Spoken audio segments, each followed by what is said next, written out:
Hello students. आज हम लोग करंट अफेयर्स का एक टॉपिक डिस्कस करते हैं। Commonwealth heads of government meeting 2022 Rwanda. तो रवांडा बेसिकली एक अफ्रीकन कंट्री है और ये जो मीटिंग हुई ये हुई इसकी कैपिटल किगाली में। ठीक है, तो हम लोग इसके बारे में कुछ डिस्कस करते हैं और इसके पहले कुछ और बातें हैं वो भी हम लोग देखें।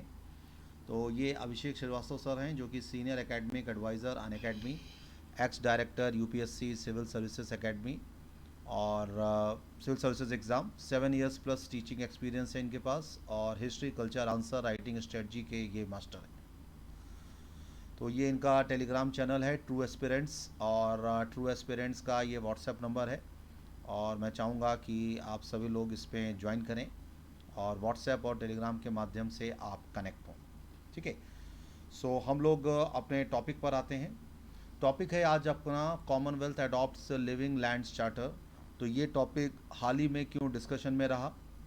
Recently Commonwealth members agree to voluntarily dedicate living lands in their respective countries to future generations in line with the strategy set for the United Nations Decade on Ecosystem Restoration। इसका मतलब ये हुआ कि ये टॉपिक हाल में इसलिए चर्चा में रहा कि राष्ट्रमंडल के सदस्य पारिस्थितिकी तंत्र की पुनर्बहाली पर संयुक्त राष्ट्र दशक के लिए निर्धारित रणनीति के अनुरूप अपने अपने देशों में भविष्य की पीढ़ियों को स्वेच्छा से लिविंग लैंड समर्पित करने पर सहमत हुए। तो जैसा अभी हम लोगों ने डिस्कस किया था कि ये रवांडा की कैपिटल है किगाली और वहाँ पर ये जो है वो मीटिंग हुई और वहीं पर जब मीटिंग ख़त्म हुई तो ये लिविंग लैंड चार्टर को अनाउंस किया गया या इसकी घोषणा की गई। तो अब यहाँ पर अगली चीज़ आती है UN decade on restoration of ecological system. इसका मतलब ये हुआ कि संयुक्त राष्ट्र महासभा यूनाइटेड नेशंस जनरल असेंबली इसने 2021 से 2030 का जो दशक है इसको पारिस्थितिकी तंत्र पुनर्बहाली पर यूएन दशक घोषित किया है और इसका जो मोटिव है या उद्देश्य है वो यूनाइटेड नेशंस के जो पर्यावरणीय लक्ष्य हैं या इन्वायरमेंटल टारगेट्स हैं उसको बढ़ावा देना है। तो पर्यावरणीय लक्ष्यों को बढ़ावा देना इसका मुख्य टारगेट है। यहाँ पर अगली चीज़ आती है कि विशेष रूप से खराब और नष्ट हो चुके पारिस्थितिकी तंत्र की बहाली के लिए वैश्विक सहयोग या ग्लोबल कोऑपरेशन प्रदान करना के लिए भी इसका यहाँ पर उद्देश्य हम देख सकते हैं। तो ग्लोबल सहयोग को लेने के लिए भी इसका उद्देश्य है। साथ ही साथ ये दुनिया भर में पारिस्थितिकी तंत्र का जो संरक्षण है या कंजर्वेशन है और दूसरी चीज़ जो उसका पुनरुद्धार है या रिनोवेशन है उसके लिए पूरे विश्व के देशों से आह्वान कर रहा है या उनसे अपील कर रहा है। ठीक है, तो कॉमनवेल्थ ने जो ये लिविंग लैंड्स चार्टर को अपनाया उसमें अभी हम लोगों ने ये चीज़ें हम लोगों ने डिस्कस की। ये इसका एक लोगो है, Commonwealth heads of government meeting Rwanda 2022। तो अब हम लोग डिस्कस करते हैं कि ये लिविंग लैंड्स चार्टर क्या है। ठीक है, तो लिविंग लैंड चार्टर में ये कहा गया है कि जो भी मेंबर कंट्रीज़ होंगे या जो भी सदस्य देश होंगे वो वैश्विक भूमि संसाधन या ग्लोबल लैंड रिसोर्सेस की रक्षा करेंगे और साथ ही साथ जलवायु परिवर्तन या क्लाइमेट चेंज, इसके बाद बायोडाइवर्सिटी या जैव विविधता का जो हनन हो रहा है इसको हम कह सकते हैं डिके ऑफ बायोडाइवर्सिटी, इसके साथ साथ स्थायी प्रबंधन या परमानेंट मैनेजमेंट की दिशा में काम करते हुए जो भूमि क्षरण है या जो लैंड लॉस हो रहा है या लैंड इरोजन हो रहा है इसको रोकेंगे। इस लैंडिंग चार्टर में अगली बात ये आई कि जो एवरेज इंक्रीज इन टेम्परेचर या जो तापमान में औसत वृद्धि है, उस औसत वृद्धि में 1.5 डिग्री सेल्सियस तक जो यूनाइटेड नेशंस के एफर्ट्स हैं या यूनाइटेड नेशंस के जो प्रयास हैं उसको समाहित करने में ये मदद करेगा। इसके बाद चार्टर का जो उद्देश्य है वो नीतिगत प्रभाव, साथ ही साथ वित्त पोषण या हम कह सकते हैं फाइनेंस से रिलेटेड जो भी मैटर्स हैं, इसके बाद टेक्निकल असिस्टेंस या तकनीकी सहायता, और शासन और राष्ट्रों के द्वारा जो ज्ञान साझा करके जलवायु लक्ष्यों को प्राप्त करना है। तो इसका बेसिकली चार्टर का ये भी एक उद्देश्य है, जलवायु लक्ष्यों को प्राप्त करना। ठीक है। इसके बाद अगली चीज़ इसमें ये आई कि 23 सितंबर 2022 को राष्ट्रमंडल सरकारों को ये कहा गया है कि वो कितना उत्सर्जन में कमी कर सकते हैं। तो उत्सर्जन में कमी का जो लक्ष्य है, उत्सर्जन में कमी का जो लक्ष्य है उसको प्रस्तुत करने के लिए कहा गया है। इसके साथ साथ इसका उद्देश्य ये भी है कि जो 3 रियो समिट्स हुई, इन रियो समिट्स में जैसे एक रियो समिट हुई है बायोडाइवर्सिटी या जैव विविधता पर, अगली जो समिट हुई है वो हुई है मरुस्थलीकरण या डेजर्टिफिकेशन पर, और इसके बाद जो अगली हम कह सकते हैं कि जो समिट हुई है वो आई है United Nations framework convention on climate change. ठीक है।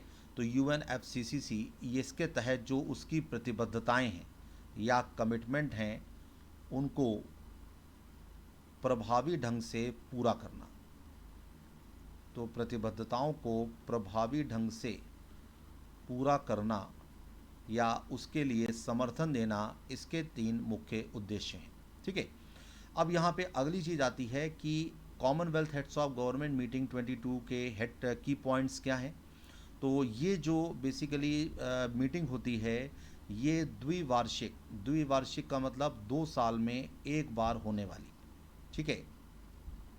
द्विवार्षिक का मतलब क्या होता है, 2 साल में एक बार होने वाली मीटिंग है। और Commonwealth heads of government meeting 2022 का जो आयोजन है वो अभी हम लोगों ने देखा कि किगाली में किया गया, जो कि रवांडा की राजधानी है। और इस बार का जो इसका थीम है वो है कनेक्टिंग, साथ ही साथ इनोवेटिंग एंड ट्रांसफॉर्मिंग। तो ये 3 इसके मोटिव्स हैं। इसके साथ साथ इस मीटिंग में कुछ चीज़ें और आईं, जैसे मलेरिया, और मलेरिया के साथ साथ जो और बीमारियां हैं जो उस जगह की क्लाइमेट के कारण हो रही हैं, उनके खिलाफ लड़ाई के लिए 4 बिलियन US डॉलर से ज़्यादा की एक राशि उठाई गई है या जुटाई गई है। और इसमें अगली बात ये आई कि 1971 के बाद से अब तक 24 इस तरीके की मीटिंग्स हुई हैं, और जो लेटेस्ट मीटिंग वो 2018 में यूके में हुई। ठीक है। यूके मतलब यूनाइटेड किंगडम। तो अब हम लोग यहाँ पर कुछ एक चीज़ और डिस्कस करेंगे जो कि है कॉमनवेल्थ या राष्ट्रमंडल क्या है। ठीक है। तो राष्ट्रमंडल जो है ये उन देशों का इंटर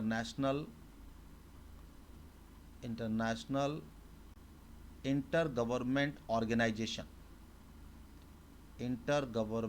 ऑर्गेनाइजेशन है जो ज़्यादातर पूर्व ब्रिटिश साम्राज्य के अधीन थे, ज़्यादातर पूर्व ब्रिटिश एम्पायर या ब्रिटिश साम्राज्य के अधीन थे। इसका मतलब ये हुआ कि इसमें ज़्यादातर कंट्रीज़ वो थे जो किसी न किसी समय ब्रिटिश साम्राज्य के अधीन थे या उनके गुलाम थे। इसकी जो इस्टेब्लिशमेंट या इसकी स्थापना होती है वो होती है लंदन चार्टर के द्वारा या लंदन डिक्लेरेशन हम कह सकते हैं। और लंदन डिक्लेरेशन कब आया, 1949 में। तो 1949 में लंदन डिक्लेरेशन के द्वारा इसकी स्थापना होती है। क्वीन एलिजाबेथ टू इसकी हेड हैं या इसकी प्रमुख हैं। और इस कॉमनवेल्थ में अफ्रीका, एशिया, अमेरिका, यूरोप के कई देश इसमें शामिल हैं। एट प्रेजेंट यदि हम देखें तो एट प्रेजेंट इसमें 56 मेंबर्स हैं। और इसके जब ये सेशन स्टार्ट हुआ था तब 54 थे, 2 मेंबर इसी समिट में जोड़े गए। और 55th मेंबर के रूप में आया गैबॉन और 56th मेंबर के रूप में आया टोगो। तो ये गैबॉन और टोगो ये दोनों ही अफ्रीकन कंट्रीज़ हैं और इन दोनों को अभी कॉमनवेल्थ में शामिल किया गया। इसके बाद इसका जो हेड ऑफिस है वो लंदन में। ठीक है, तो कॉमनवेल्थ के बारे में ये कुछ इनिशियल जानकारियाँ थी जो पता होनी चाहिए। अब यहाँ पर एक चीज़ और आती है कि इंडिया कॉमनवेल्थ का मेंबर क्यों है। जैसे अमेरिका किसी समय ब्रिटेन का गुलाम था, लेकिन अमेरिका कॉमनवेल्थ का मेंबर नहीं है, लेकिन इंडिया कॉमनवेल्थ का मेंबर है। इसके 2 रीज़न हैं। तो रीज़न नंबर 1 है कि जिन जिन देशों में एम्बेसीज नहीं है इंडिया की, वहाँ पर आज भी रिप्रेजेंटेशन जो है वो ब्रिटेन के द्वारा किया जा रहा है। मतलब आज़ादी के 75वें साल में भी ब्रिटेन हमको रिप्रेजेंट उन एम्बेसीज में कर रहा है जहाँ पर हमारी मतलब जिन देशों में हमारी एम्बेसी नहीं है। और दूसरा जो रीज़न है वो आता है कॉमनवेल्थ गेम्स। कॉमनवेल्थ गेम्स जो है वो भी एक कारण है जिसके कारण इंडिया इससे जुड़ा हुआ है। ठीक है जी, लेकिन मेनली रीज़न जो है वो बेसिकली एम्बेसीज का है, क्योंकि बहुत सारे देश ऐसे हैं जिसमें भारत की एम्बेसी नहीं। तो अब हम इसमें ये देखें कि इसमें प्रीलिम्स और मेंस के लिए क्वेश्चन कैसे आ सकते हैं। तो प्रीलिम्स के लिए जो क्वेश्चन है वो कॉमनवेल्थ नेशंस से आ सकता है कि कॉमनवेल्थ नेशंस क्या होते हैं। साथ ही साथ जो लिविंग लैंड चार्टर है इससे भी क्वेश्चन प्रीलिम्स में आ सकता है। और मेंस में हम देखें तो मेंस में इसमें क्वेश्चन आ सकता है कि लिविंग लैंड चार्टर से भारत कितना प्रभावित है या भारत के संदर्भ में लिविंग लैंड चार्टर का क्या महत्व है, लिविंग लैंड चार्टर की क्या क्या मुख्य विशेषताएं हैं, लिविंग लैंड चार्टर के संदर्भ में जो कॉमनवेल्थ में डिस्कशन हुआ उसमें क्या क्या बातें हुई। तो इस तरीके से प्रीलिम्स और मेंस से संबंधित यहाँ पर ऐसे क्वेश्चन बन सकते हैं।